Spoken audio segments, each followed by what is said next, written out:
This morning, I'd like to talk about sitting under the shadow of Christ. Let's all stand, please, and open your Bibles to the book of Song of Solomon, chapter 2, verses 1 up to 4. Song of Solomon, chapter 2, verses 1 up to 4. Ingon sa Bible, I am the rose of Sharon and the lily of the valleys. As the lily among thorns, so is my love among the daughters. As the apple tree among the trees of the wood, so is my beloved among the sons. I sat down under his shadow with great delight, and his fruit was sweet to my taste. He brought me to the banqueting house, and his banner over me was love. Father in heaven, thank you for this morning. Salamat, Lord, for bringing us together. Thank you for the privilege that I can preach your word. I am not qualified by any human qualifications, but salamat, Lord, nga bisan sa akong pagkaako, you allowed me, Lord, to be in the pulpit. Thank you for saving us despite our hopeless wickedness, and yet giluwas minimo, Lord, gipasaylo minimo sa among mga kalapasan, and may we find forgiveness also for others who have wronged us. And I pray that you will help me as I speak, and may your name be glorified. Dawata palihog, Lord, ang among pagsimba karon, in Jesus' name, amen. Thank you, and please be seated. If you read the book of Song of Solomon, it sets forth in, shall we say, tender nga symbolism, ang love sa Ginoo for His church, for His bride. The bride of the Lord, bride of Christ, is the church. And the love of the bride, of the church, for Jesus Christ, ang iyang bridegroom. So in this small section of Scripture, the bride is speaking about her bridegroom, and in what she says, we have a glimpse of the sufficiency that we can have in our Lord Jesus Christ. I believe the Lord is more than enough. Diba? The Lord is always sufficient to us. If you need comfort, He is sufficient. If you need guidance, if you need wisdom, whatever you need, mga igsoon, the Lord is always sufficient. And here, the bride speaks of her estimate of her loved one and tells us what she possesses in Him, in the Lord Jesus Christ. And in this chapter, He describes sa bride, ang iyang groom, and she concluded by saying, my beloved is mine, and I am His. So it is exactly like this with the Lord and His people. Okay? There are pastors who would say, for example, kung ako, maingin ko nga, you are my people, but I don't think that is correct. Because you are not my people. We are God's people. So, dili ko mangangkon nga you are my people, kay I do not own you. I do not even dictate on you. But we are all God's people. So, mga igsoon, what are the rich blessings which are ours in Christ, our beloved? I want you to open your minds this morning, and let's look at the Lord Jesus Christ. Kung unsay makuha nato sa iya, what can we have, what can we be secured of when we are in the Lord Jesus Christ? Number one, in Christ we have perfect rest. Ingon sa Bible din here, I sat down under His shadow, and here the Lord is spoken of as a beautiful apple tree. I have been to an apple orchard in the northern part of Japan. You go to the apple orchard, unya daghay mga bunga. The smell is very intoxicating. Kana bang kaya mo sa smell sa apple, di ba? Unya, imagine there are thousands of apples around you. Imagine the smell, imagine the aroma. It is very nice. And diri mga kaigsuunan, the Lord is spoken of as a beautiful apple tree, rich in fragrance, abundant in leaves, and abundant in fruits. And this was the best trees in their land during the Bible times. And by the way, the Lord is the best. The best man ginapirmi ang Ginoo. He will always excel in anything. If you give the Lord, if you attribute all the superlatives sa Ginoo, it will be appropriate. Kaya nga naman, wa nay makalabaw sa atong Ginoo. Wala nay makalabaw kang Kristo. So the statement of the bride indicates the perfect rest she found in His presence. Turn your Bibles, please, to the book of Matthew, chapter 11.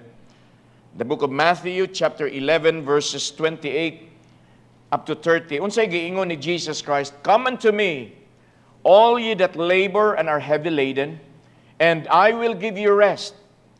Take my yoke upon you, and learn of me, for I am meek and lowly in heart, and ye shall find rest unto your souls. For my yoke is easy, and my burden is light." Mauna mga igsoon nga, this is always, if you have a problem, if something is weighing you heavily, ingon ang Ginoo, "Come unto me, and I will give you rest." My problem is, I have this heavy burden, and I try my best to carry it by myself. And mauna nga kapuyon ka, mauna nga ma-exhaust ka, mauna nga you get drained, because the Lord is saying, "Come unto me, and I will give you rest." But I arrogantly, stubbornly refuse that invitation. Pero mga kaigsunan, if only, tumano nimo ng ingon sa Ginoo nga, "Come unto me." Believe me mga kaigsuunan, you will find rest. And it's not the kind of rest that you can find in this world. Ang nindot man nang, di ba, mag-rest ta nga kung ingon gani kang brad or umi nga brad. Kung nindot kay diya brad no, kanang mag-drive mi ba? Na mga palkata, unya, nindot diya ba kanang in between kanang duwaon, natay payag diha, nya na atay duyan, butangan lag uluna niya, mag-ana-ana na dayong ka, ana ba, matulog ka. That it's a good kind of rest. My kind of rest also is going to the beach, and then with the splashing of the waves in the shore, maunay background, I can have my guitar. Nindot kaya, refreshing na siya. Pero mga kaigsunan, if you want truly nga kanang refreshing na rest gyud, not only physical rest, but mental rest, emotional rest, especially the rest for your soul, it's only Jesus Christ who can give that to you. Kanindot man ang naay mga aromatherapy, no? Magpamassage ka niya na simot ka ani mga peppermint. Nindot, di ba? Pero lahi ra gyud mga kaigsunan ang rest sa Ginoo. It is only in Christ that you can find rest from the burden of sin. It is only in Him that you can have rest from a guilty conscience, from the dominion of sin, and from the demands of the law. This can only be found under His shadow. Meaning to say, mga kaigsunan, magpailawom ka sa Ginoo. Pero many times, gusto na ko mulabaw ko sa Ginoo. Because I don't obey His will, I don't obey His precepts, I don't obey the principles of His word. Effectually, mura ko galabaw ko sa Ginoo, and you cannot do that and win. You cannot fight God and win. You cannot go against His word and win. You cannot go against His word and be happy and be restful. But if you are under His shadow, meaning to say, you are under His dominion, you are under His care, you are under His law, you are under His word, then mga igsoon, we can have perfect rest. Psalm 91, mga igsoon, palihog. We will be going to a lot of verses today. Psalm 91, verse 1, "He that dwelleth in the secret place of the Most High shall abide under the shadow of the Almighty." Psalm 32, verse 7. Psalm 32, verse 7. "Thou art my hiding place.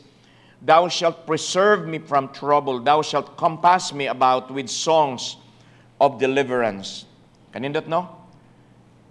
Mga igsoon, it's only in Jesus Christ that we can have the peace that passes all understanding.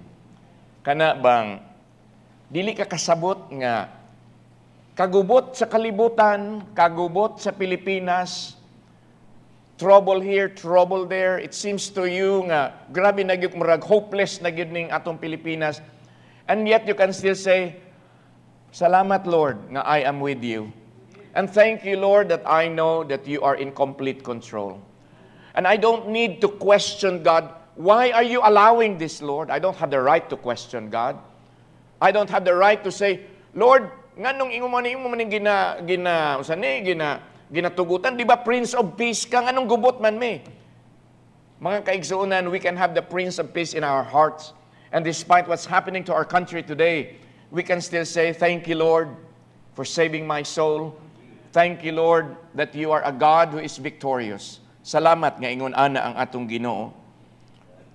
It's the peace that others cannot understand. It's the peace that allows us to smile when all others are frowning.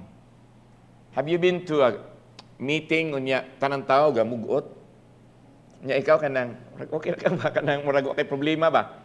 Kana smile gihapon ka, hello, ana ba? Mga kaigsunan, it is a perfect peace, perfect rest from the perfect being. Number 2, in Christ we have complete protection. Kanang giingon diha sa Bible nga under His shadow. That is to say, under the shade of the apple tree, protected from the fierce rays of the sun. Kaya lang. In Japan, I went to Aomori Ken, and that's the apple capital of Japan. And dito mga kaigsuunan, kanibang, ingon magud nga, if you are under the apple tree, you are protected from the fierce rays of the sun. Kana bitang Fuji Ichiban nga apple, kaning ani kadagko. Ang taas ra ana mga igsuon ang puwa. Kay maora may maigo sa adlaw. Ang ilawom ana is yellowish because it is not hit by the rays of the sun. So what do Japanese farmers do para maigo gyud sa sunlight? They put reflectors on the ground. So, maigo, no? So, bisan og naa siya sa shade, naa sa ilawom, katungod kinaay reflector, maigo gihapon, so puwa lang gid siya gihapon. The same variety of apple, they wrap it in, let's talk about apples ha. They wrap it in wax paper, and then when it is ripe, mga kaigsuunan, they sell the apple, it's the same taste, the same sweetness, but because wala siya maigo sa sunlight, it's a golden apple, and it's expensive. The same apple, putso nila mga kaigsuunan with wax paper, with a cut-out nga naay heart, cut-out nga heart. Ang maigo sa sunlight, ang katulang naay cut-out. And when it is ripe, they sell this golden apple with a red heart. And that is expensive. Naapag yung mas mahal, naay cut-out nga murag lips sa babae. So now you have a golden apple, nga murag gihalukan, murag gikisan og babae nga naka-lipstick, but the coloring is all natural because of the sunlight. So, and that is auctioned. You don't just buy it. Gina-auction ka na. Grabe ka mahal.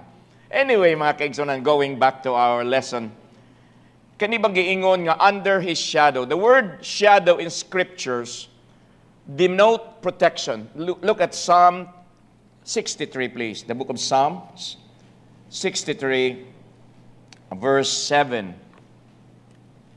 Where is Psalm 63, verse 7?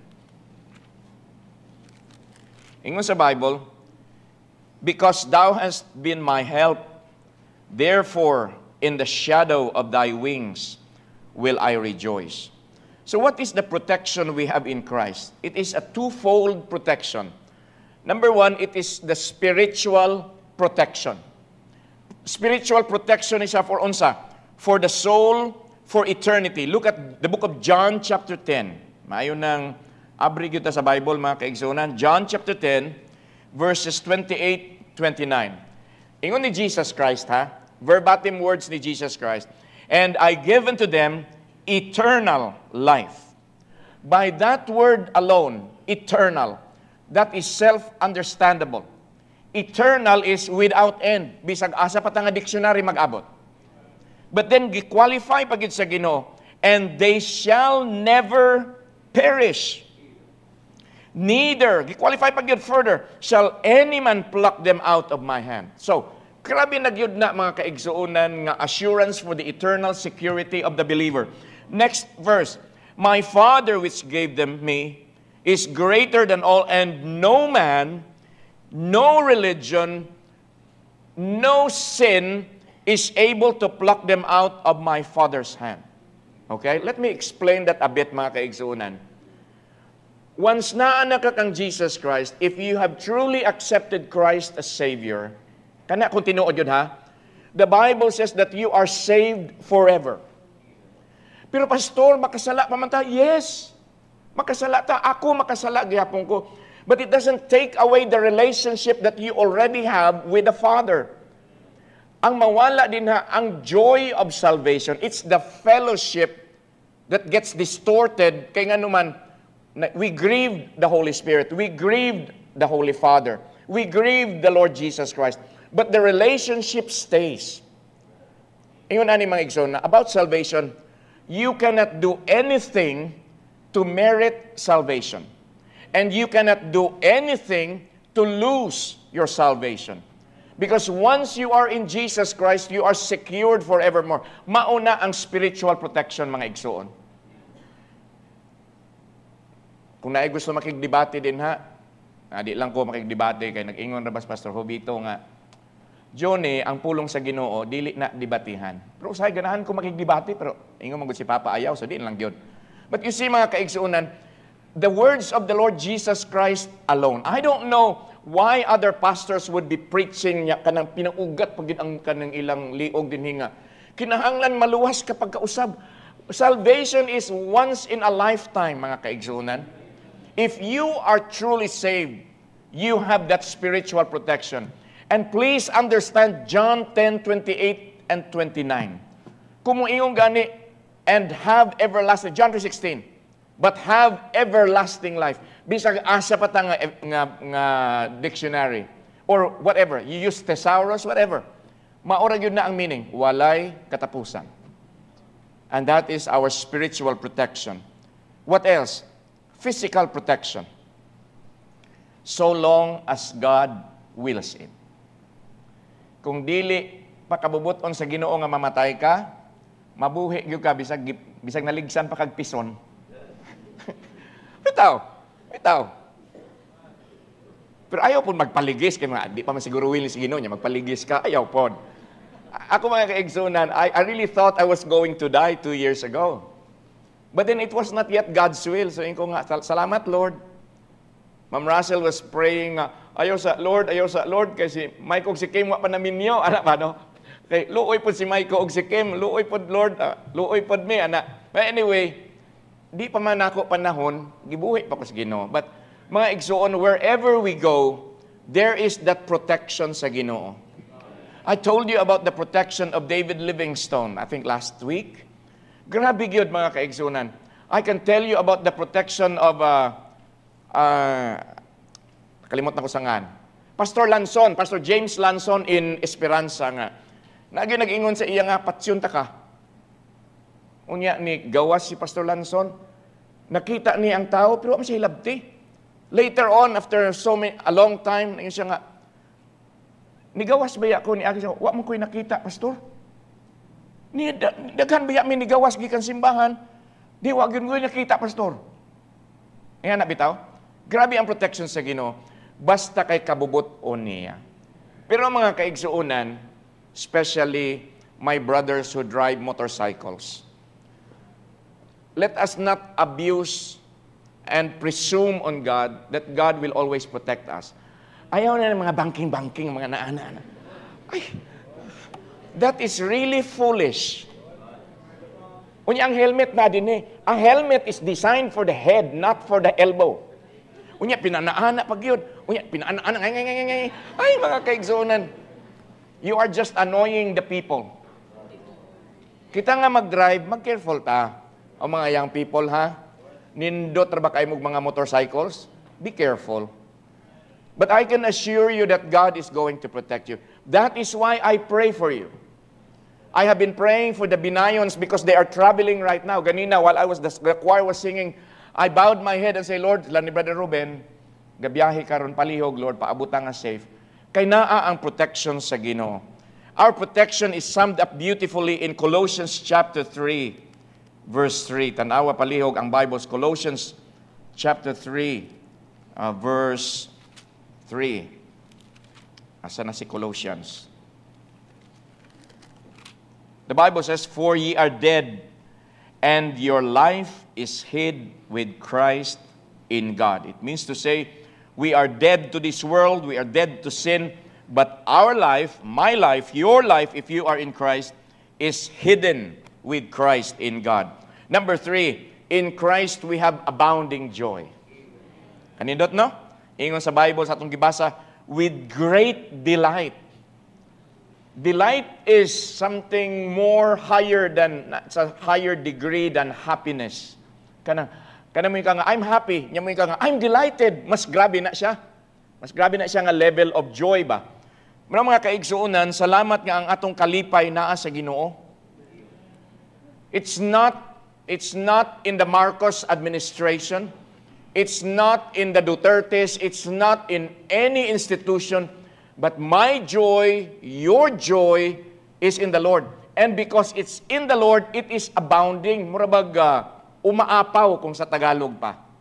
Kana bang overflowing ang atong kalipay nga naa din na sa Ginoo.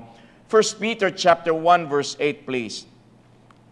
1 Peter chapter 1 verse 8. Ingon sa Bible, whom having not seen ye love, in whom though now ye see him not, yet believing, ye rejoice with joy unspeakable. Meaning, joy that cannot be explained, joy that cannot be described, joy unspeakable and full of glory.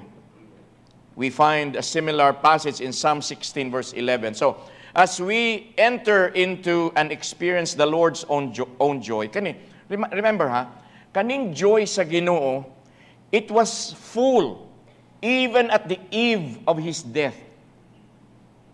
Katong hapit na siya ilansang sa cross, ang iyang joy, mga kaigsuunan, was still full.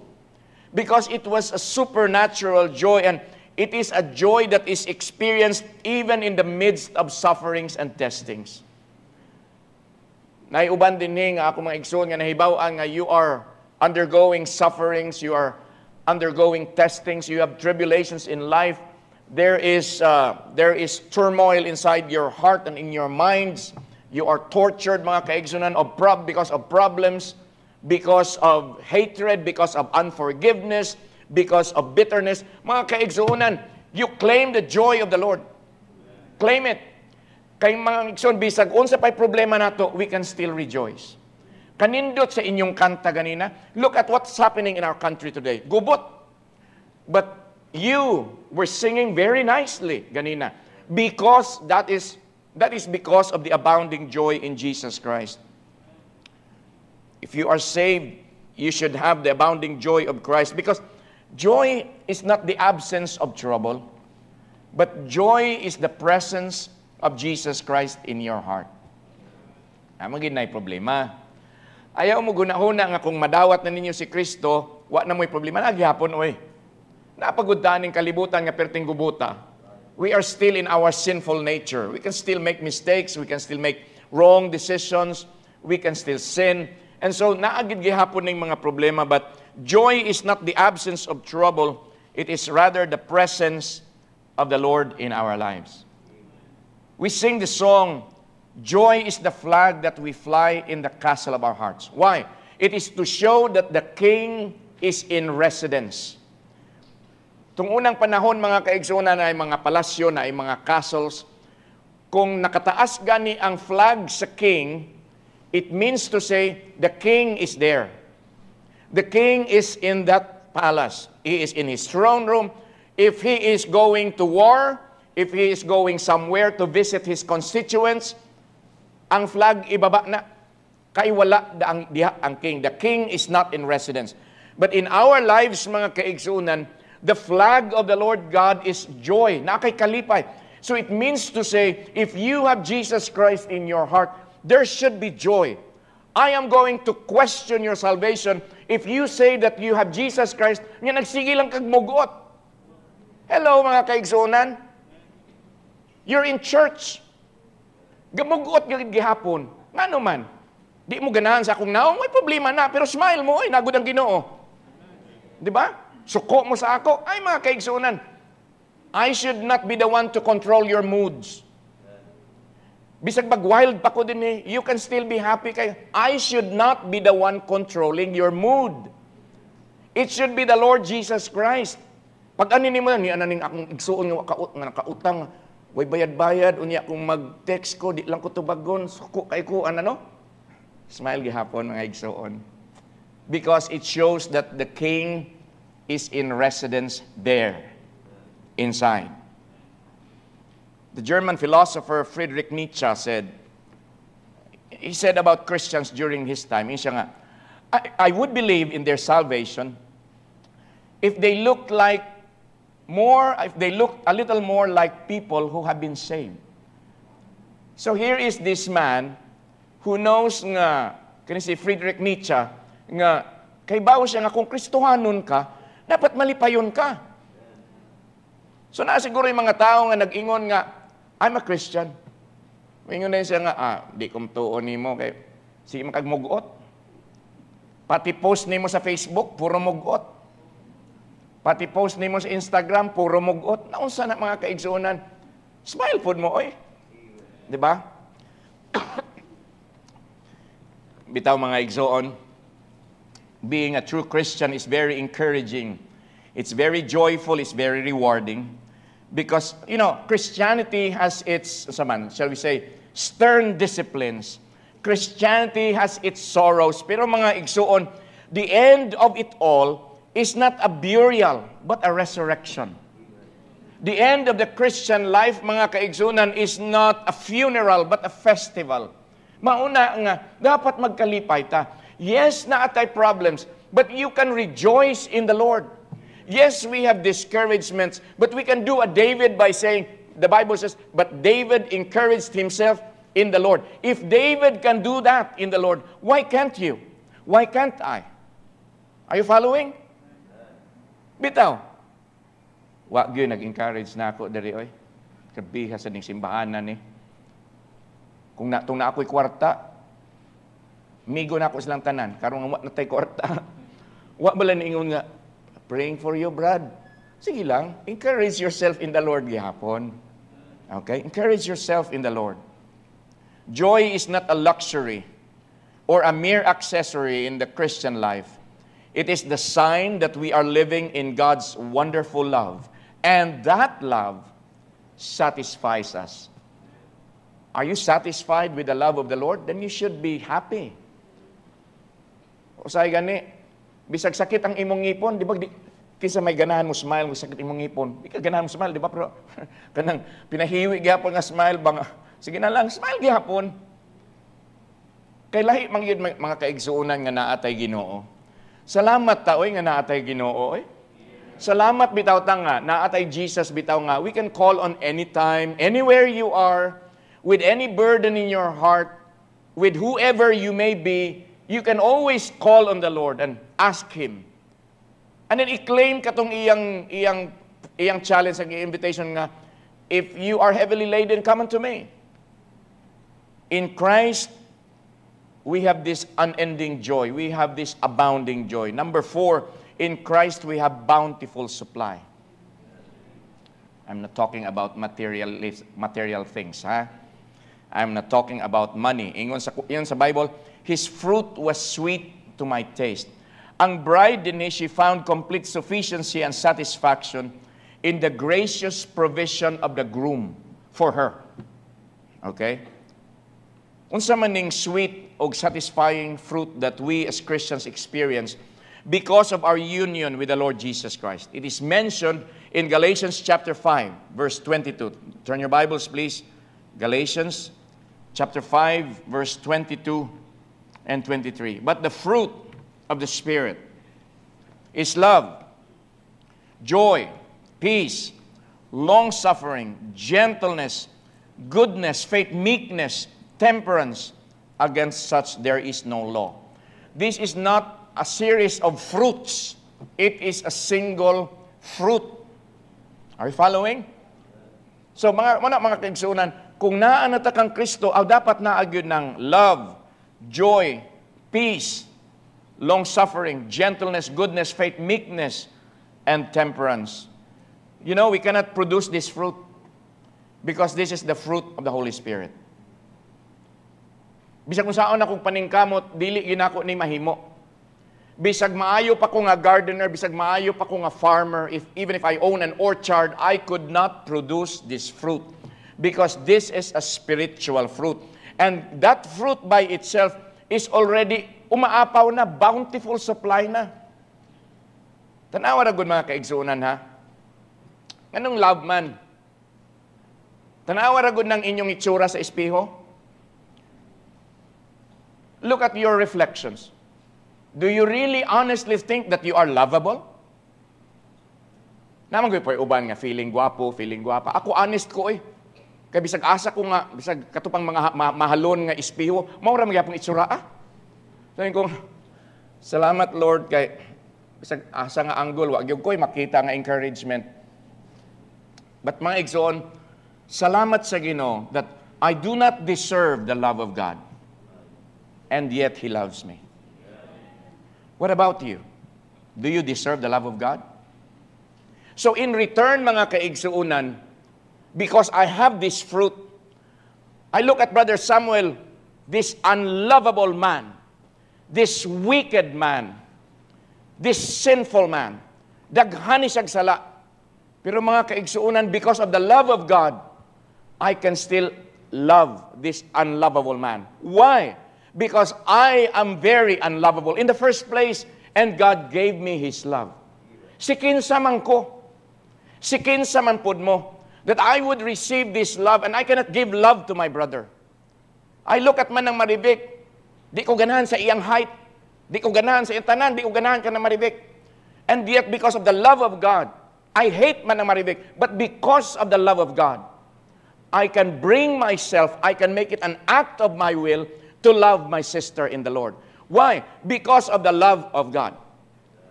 Kung magwali pataaning kanilang the fruit of the Spirit, mabuntagan kita mga kaigsunan. Bili lang ko mo focus sa love. Look around you. There are people that you don't like, right? Sa itsura pa lang di kaganahan. Pero mga kaigsunan, sige na lang good. Because of the love of God. Kana nga fruit. Kana nga fruit. Grabe na nga supply, mga kaigsunan. The longer I live, the more I see convincing proofs of this truth. That God supplies the need of all His children. Pero na ay commandment in Matthew 6:33, di ba? You know that. Excuse me, we don't need to go there. Number 5, in Christ we have personal guidance. Kanindot no nga, ingon sa Bible, He brought me to the banqueting table. And then, kanindot nga, moingon He brought me, it means to say that He is leading somebody. His guidance is personal. His guidance is gentle. His direction is accurate and certain. There are verses in the book of Psalms 32, Psalms 37, but we will not go there. Our Lord is the way through the wilderness. There is a lot of unknowns. There are a lot of countless crossroads, but our guide knows every step of the way. There's an old song, my Lord knows the way through the wilderness. All I have to do is follow. Kana. Gubot ang imong kinabuhi. Sige lang. Follow the Lord lang. Because we have personal guidance. Number 6, in Christ we have sweet fellowship. Ingon sa Bible, He brought me into the banqueting house. In a banquet, there are many people who are there for one purpose. It could be a wedding. It could be a birthday. It could be a reunion, or any kind of celebration. So this is a picture of His church and the fellowship that we enjoy as members one of another. So it's the fellowship around His table, around His word, around prayer, around service, around joys, and around sorrows. I was talking to a couple the other day. They are asking kung what does it take kung magpa-member sila sa church. I was telling them nga, here in our church, kung na ay problema, we close ranks and help each other. Somebody dies, we close ranks and help each other. But sometimes, instead kay magtinabangay ta, magdinautay naman hinuon ta.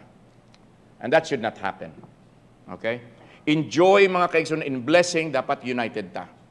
In sorrow, dapat united gihapon ta.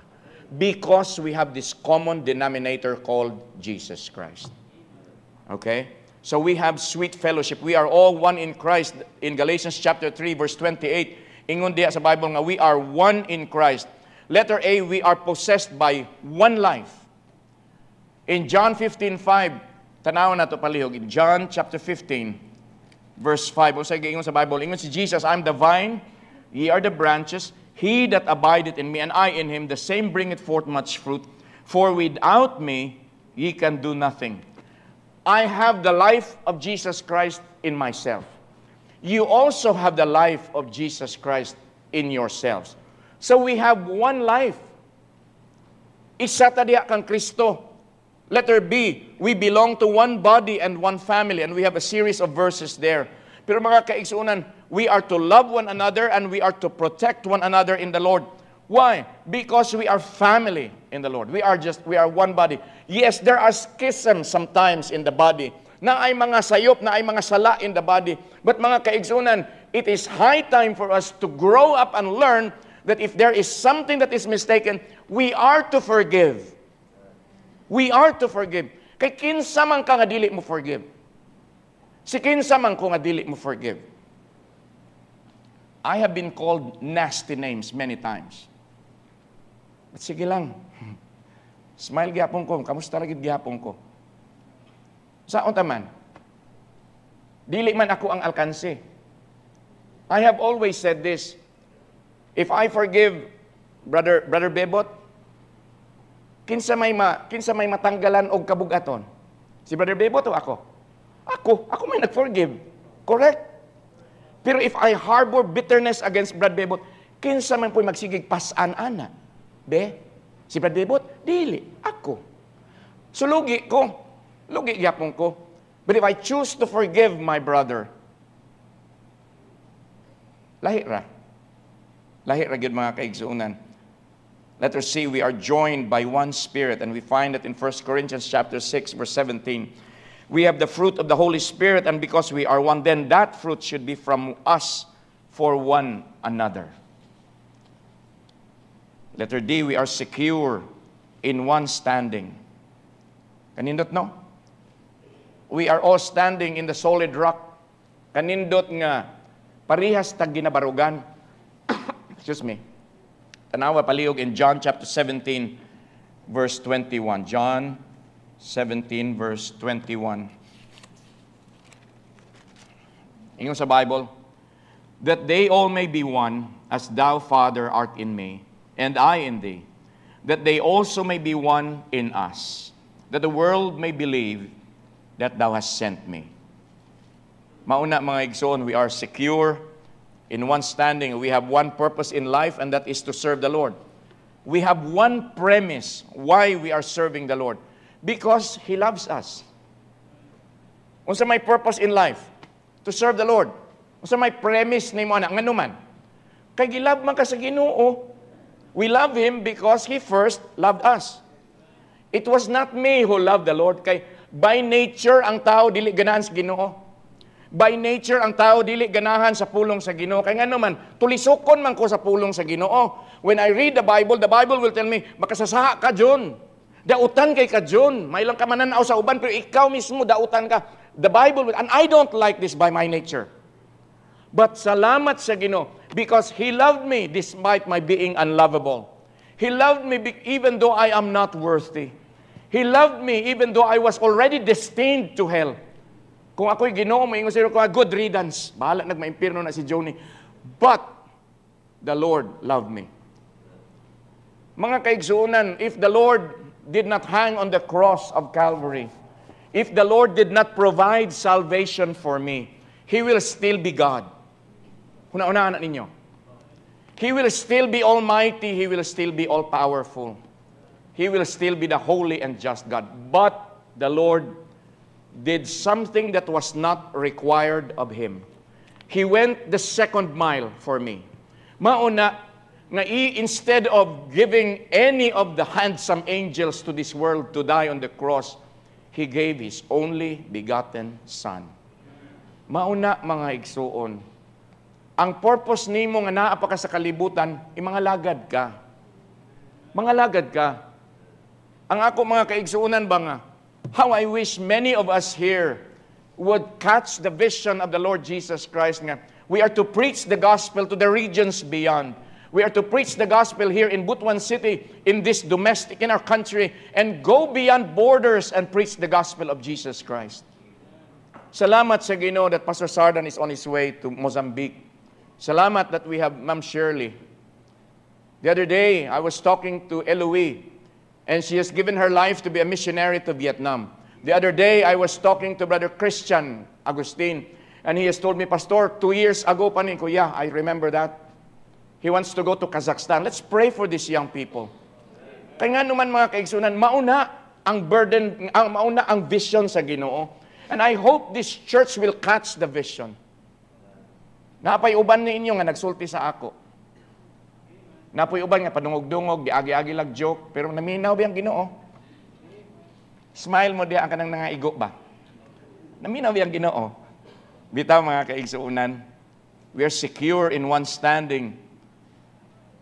Our premise in serving the Lord is because He loved us first. And then letter E, we are materials of one building. Ephesians chapter 2, please. Ephesians chapter 2, verses 21 and 22. Ingon sa Bible, in whom all the building fitly framed together groweth unto an holy temple in the Lord, in whom ye also are builded together for an habitation of God through the Spirit. This is a picture of the church. Kung building, you look at this building, na ay salog, na ay foundation, you don't see the foundation, but the foundation is there. We have a very, very deep and very, very strong foundation. Because this piece of land din is swampy. Kaya numdum mo itong una nga, kung muagi na yung muaging truck, mag-uyog-uyog, maganaan ang yuta. So because of that, grabe kaayo ang atong foundation, especially kanang din na sa may balcony area. Grabe ang foundation. But then mga igsoon, the Bible is speaking about us nga we are parts of a building. Some of you may be the foundations. Men, kamo, kita ang pillars of this church. That is why every man here, every father here, should have this conviction in my life, in his life, that as for me and my house, we will serve the Lord. Dapat mauna atong conviction. Because you, including me, we are the pillars of the church. Naapag yung mga trusses, naapag yung mga beams, unsa pa na din na. Everybody is fitly framed together. That is how God designed the church. That is how Jesus is empowering the church. That is how the Lord is equipping the church. And for you to be a member of the church and you don't do anything for the church, mga kaigsunan, naunsa na lang. Dapat nagyog kay contribution, bisag prayer man lang. Di ba? Pray for the church. Support the church. Pray for those who are in leadership. Pray for me because ay mga igsoon, I need your prayers. I opened up to the men this morning in the library before we were praying. And that is very bad for a pastor to say that in front of the men. But I was just being honest. Kugana, luya ko, marag, di ko ganahan, saba. Pero salamat kay buhi ang Ginoo. Salamat nga, we are more than conquerors in Jesus Christ. And number 7, mga igsoon, in Christ we have constant victory. Salamat mga kaigsunan. Ingon sa Bible, His banner over me was love. During Bible times and until the early part of the 20th century, banners were unfurled during wars and battles, identifying the warriors. Itong unang panahon, even in kaning feudal Japan, kaning shogun, kaning mga lain-lain nga grupo, grabe ng ilang mga banners, mga colorful, so mailan nga, ay kang kuan na, grupo na ni kuan, ano no? Kana grupo na ni kuan, kita naman ang banner. Pero kanindot mga kaigsuunan, because in the Lord Jesus Christ, we are victorious. I have said many times, inside you is the spirit of the greatest victor of all time. The only person who has conquered the grave. The only person who has conquered sin. The only person who has conquered death. And He is inside you through the Holy Spirit. Why should you live a defeated life? Why am I defeated by my bitterness? Why am I defeated by my sin? Why am I defeated by my arrogance? Why am I defeated by these things? Why am I not effective for the Lord? Why am I not being useful for the Lord? It is because, mga kaigsunan, I am living a defeated life when I am supposed to be victorious in Christ. We are more than conquerors in Jesus Christ.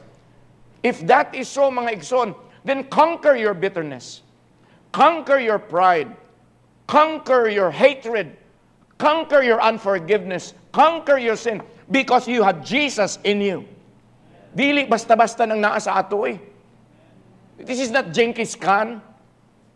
This is not Alexander the Great. No, it's Jesus Christ. This is not Douglas MacArthur. Grabe naman gina sila.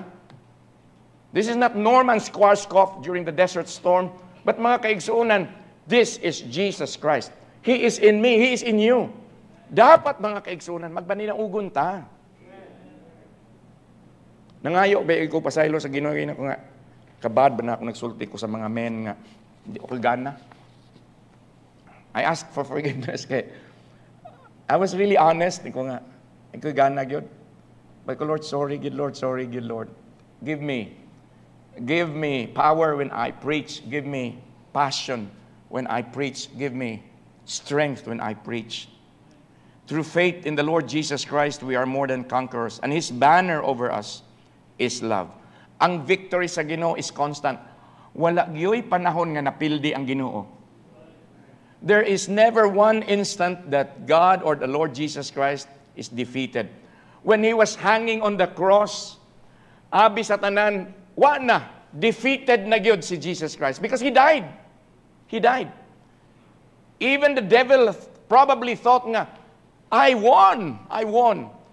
Wala sila kahibaw, gibalira sila sa Ginoo because His death was actually a victory. His death, mga kaigsunan, proved that He was human.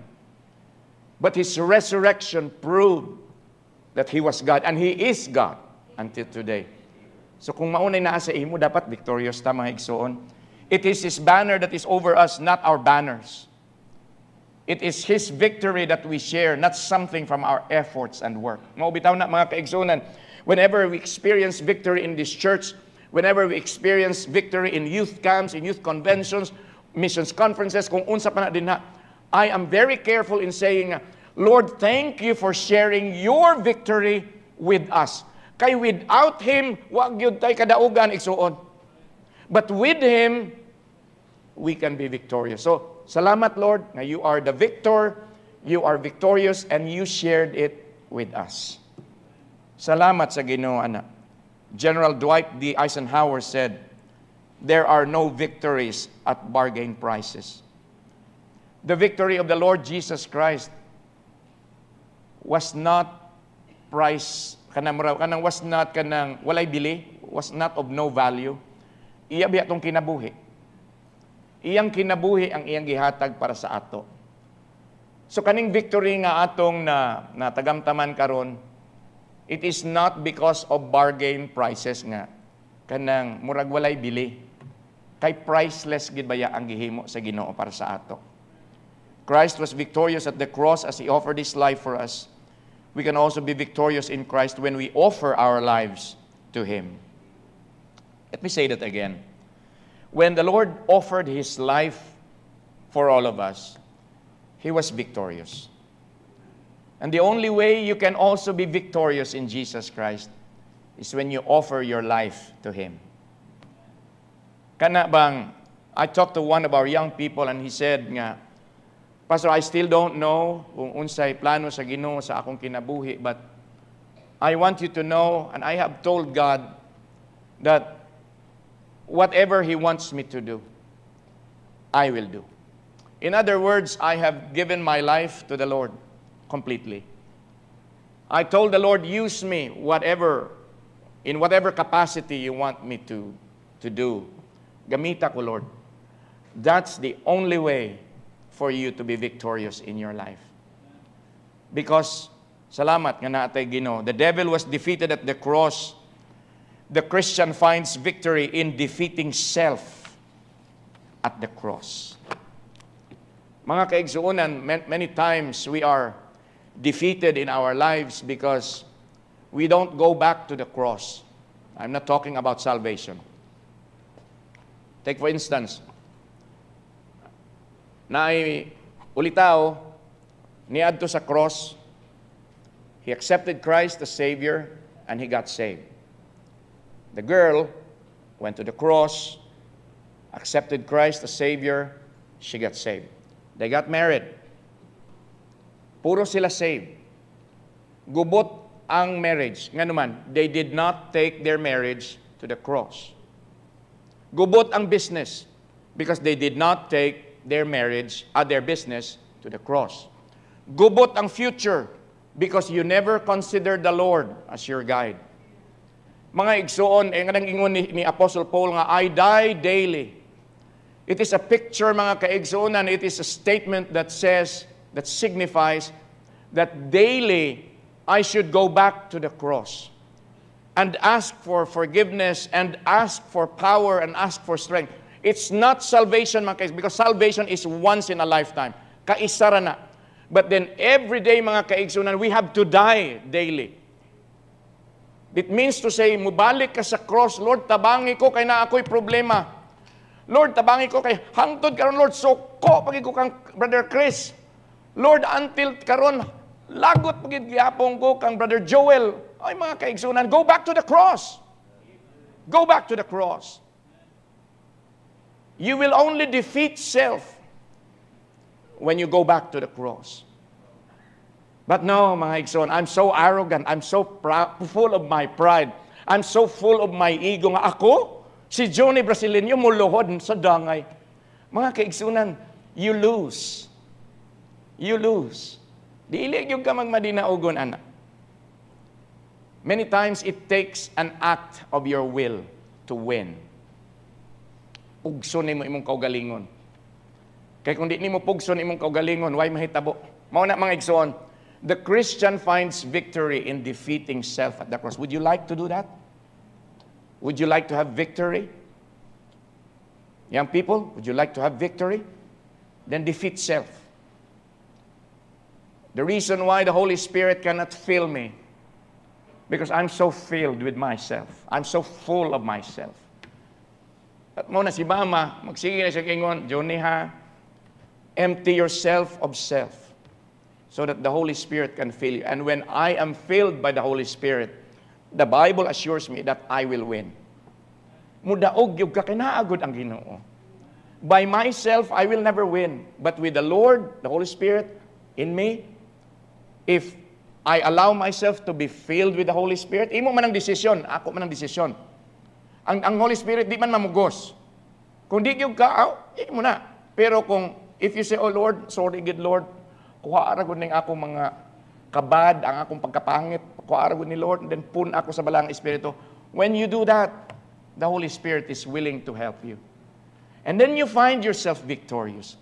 And then you find yourself kanabang free of the heavy burden that you have been carrying. Take that burden to the cross today. Go back to the cross. Oh, by the way, you cannot go to the cross with your arrogance.